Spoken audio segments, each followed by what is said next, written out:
William Tay. Les policiers travaillent dans des conditions déplorables, que ce soit sur le plan matériel et sur le plan immatériel. Sur le plan immatériel, je vais commencer dessus et puis je terminerai sur le plan matériel.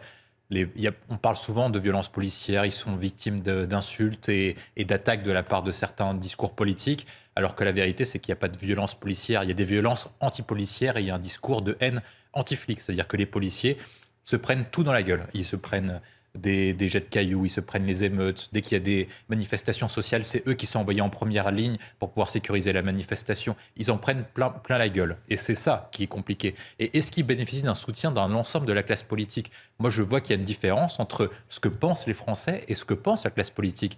Dans la classe politique, on voit qu'il y a une division sur l'attitude adoptée par rapport à la police. Par contre, auprès des Français, la grande majorité, 70 à 85% des Français, soutiennent la police. Et est-ce que ça se retranscrit d'un point de vue matériel? Il y a deux choses à voir, les conditions de carrière personnelle et ce qu'on appelle les dépenses d'équipement et d'investissement. Sur les questions de carrière personnelle, lorsque vous êtes policier, vous êtes travaillé dans des conditions qui sont déplorables. C'est-à-dire que vous gagnez un salaire qui est quand même assez faible, donc vous le faites par vocation. Mais lorsque vous le faites par vocation, vous attendez au moins d'être soutenu par la hiérarchie et que votre esprit de vocation soit se retranscrite réellement. Lorsque vous attrapez un délinquant et qu'ensuite, après, il n'est pas remis directement en prison ou que les peines ne sont pas exécutées ou que vous voyez que le délinquant est relâché, qui subit éventuellement un rappel à la loi, est-ce que votre vocation s'exerce pleinement? C'est la question qui se pose et ce qui explique notamment la fronde qu'on rencontre actuellement dans les effectifs de police, notamment qui sont aussi à travers des arrêts maladie à Marseille et l'ensemble partout en France. Et après, il y a le point qui est au-delà, c'est la question aussi des moyens.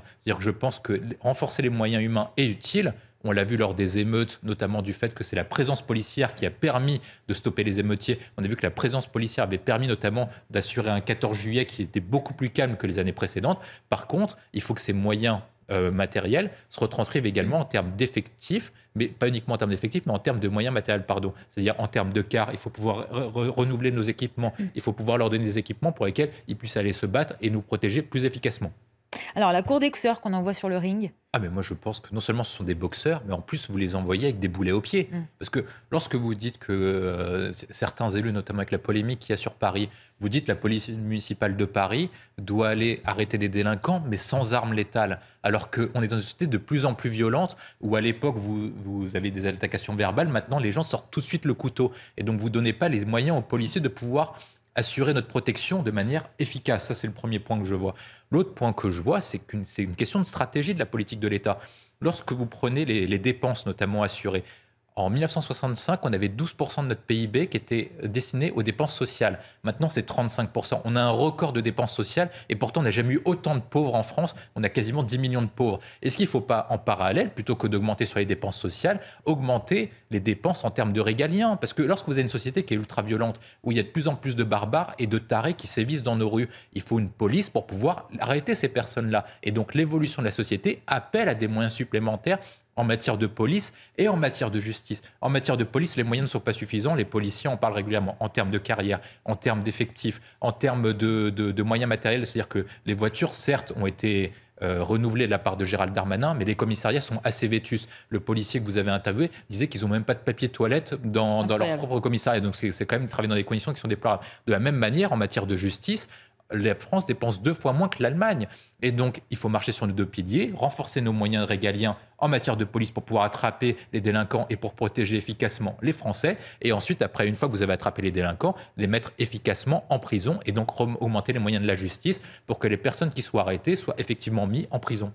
Entaché, ce n'est pas totalement vrai. C'est-à-dire que dans la classe politique, eh bien, effectivement, il y a des partis politiques qui sont anti-police, même très fortement. Par contre, 80% des Français soutiennent la police, mais il faut montrer ces 80% et les convertir en actes concrets. Oui, Lorsque vous êtes policier, que vous travaillez pour environ 2 500 euros par mois, que si par cas vous avez un problème le matin, que votre famille est mise en danger parce que votre adresse est diffusée sur les réseaux sociaux, que vos enfants se font insulter à l'école, c'est ce qui se passe concrètement lorsque vous interrogez les policiers, ils demandent à leurs enfants de ne pas dire que son papa ou sa maman est flic. Donc c'est quand même une circonstance incroyable. Moi je pense qu'à la fois il faut un soutien matériel et un soutien de la hiérarchie d'un point de vue immatériel, c'est-à-dire les soutenir moralement et faire en sorte qu'ils puissent exercer pleinement leur métier. Et une fois que vous faites ça, les métiers sera beaucoup plus attractifs parce que être policier c'est un honneur, c'est une vocation, c'est un grand métier et beaucoup de gens rêveraient de le faire si par cas c'était revalorisé. William Tay. Oui, mais je suis plutôt d'accord avec ce qui a été dit et j'ajouterais même que je ne sais pas si les réseaux sociaux amplifient totalement les violences. Les réseaux sociaux montre ce qui se passait déjà. Parce que lorsqu'on parle des émeutes notamment de 2005, donc il y avait déjà des bandes notamment qui étaient organisées pour défier l'État et pour avoir des affrontements. Le Oui, trafic mais de là, drogue. on voit Oui, mais que sur les justement, réseaux sociaux, on a des rendez-vous qui sont Ouais, donnés quand ouais. même.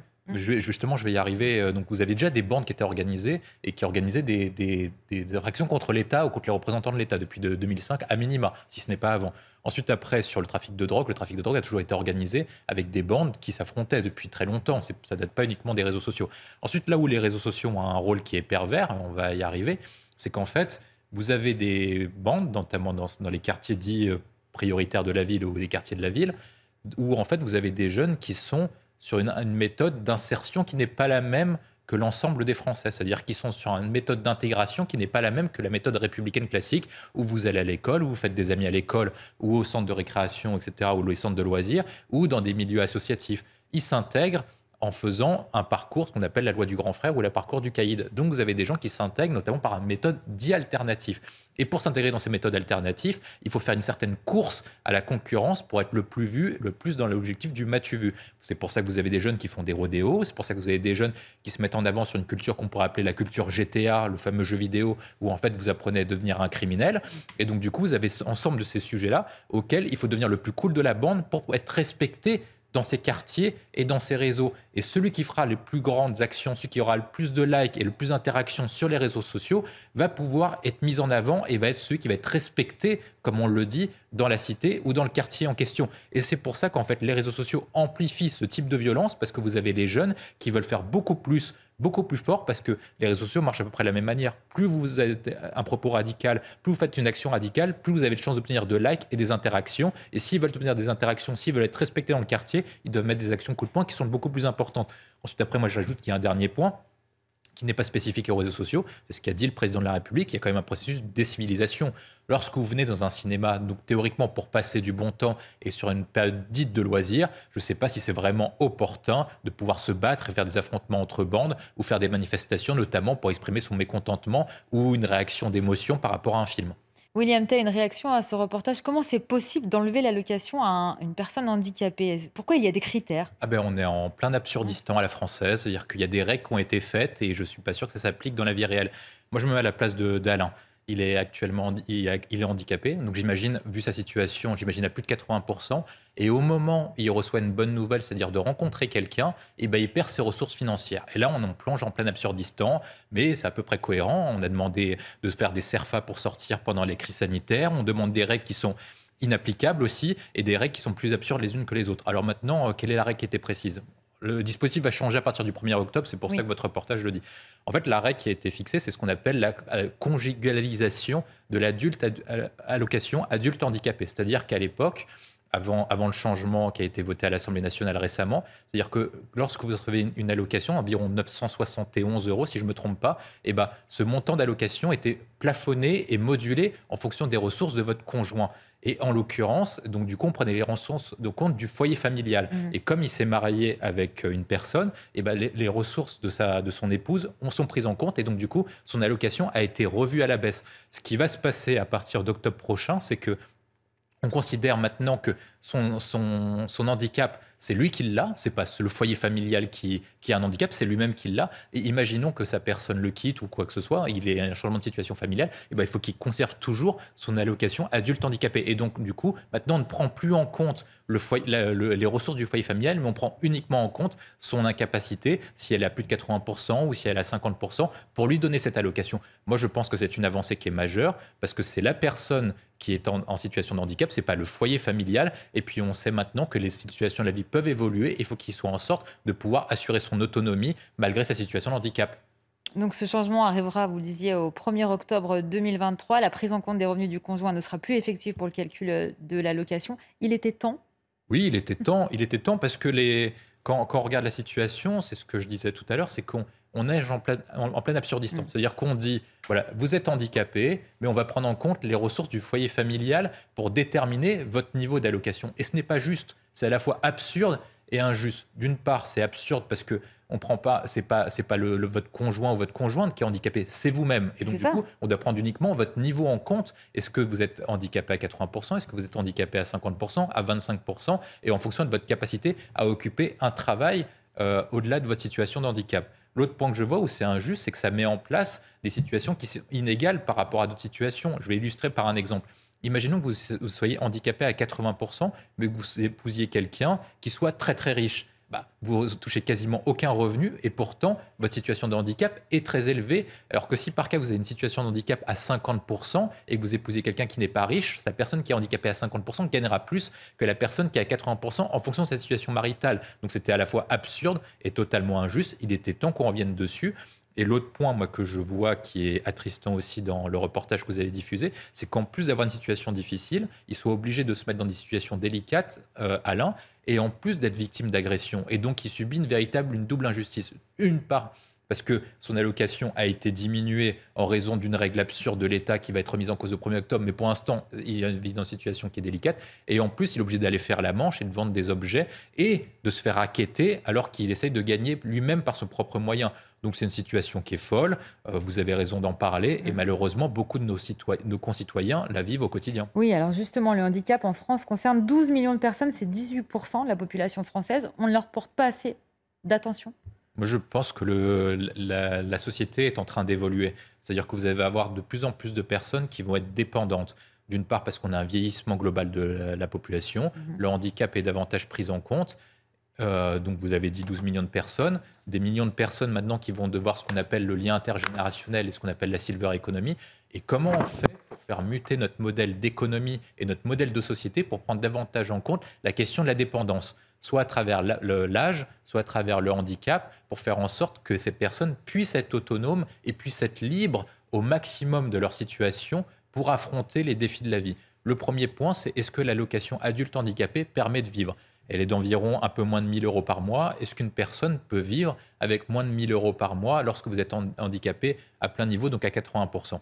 Je ne suis pas sûr. Donc, il faut voir s'il ne faut pas revaloriser cette allocation adulte handicapé.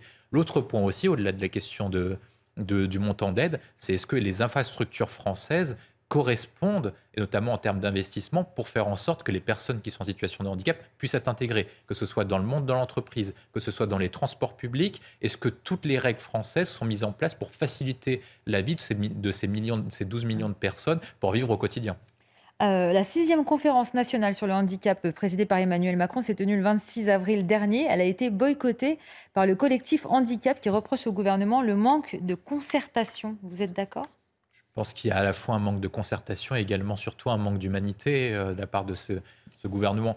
Quand vous reprenez ce qu'on appelle la déconjugalisation de l'allocation adulte handicapé, au départ, le gouvernement était contre. Je crois que c'est une proposition d'un groupe d'opposition qui a remis le sujet sur la table. C'est-à-dire que le gouvernement ne voulait pas, pour des questions budgétaires et financières, faire en sorte que chaque personne en situation de handicap puisse avoir sa propre allocation, mais dépendre toujours des revenus de son foyer fiscal. Donc, je pense que beaucoup d'associations ont dit que le gouvernement ne faisait pas assez en faveur de la lutte contre le handicap et pour soutenir les personnes en situation de handicap. L'autre point sur la question de la concertation, c'est que le gouvernement, trop souvent, que ce soit de la part des associations d'élus locales, diverses associations qui représentent différents groupes d'intérêt, ont vu que le gouvernement décidait de façon verticale depuis Paris sans prendre en compte les avis de tous les autres. Merci William Tay de m'avoir accompagné.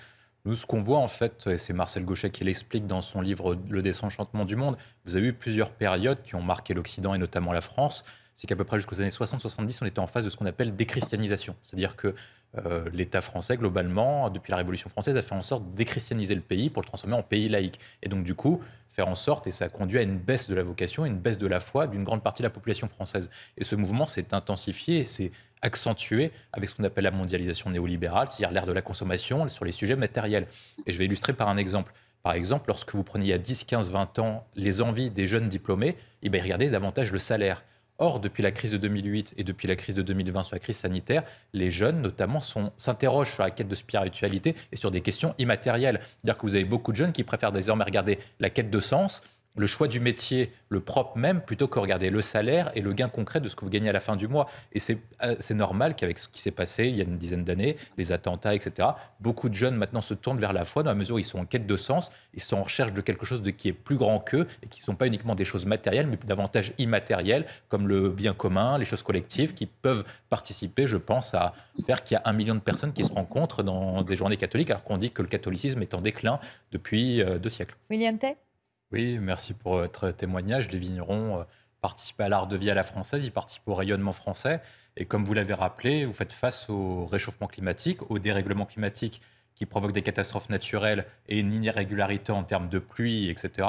Et en plus à des menaces diverses comme ce qu'on appelle l'écoterrorisme, c'est-à-dire des écologistes qui viennent saccager vos agricultures.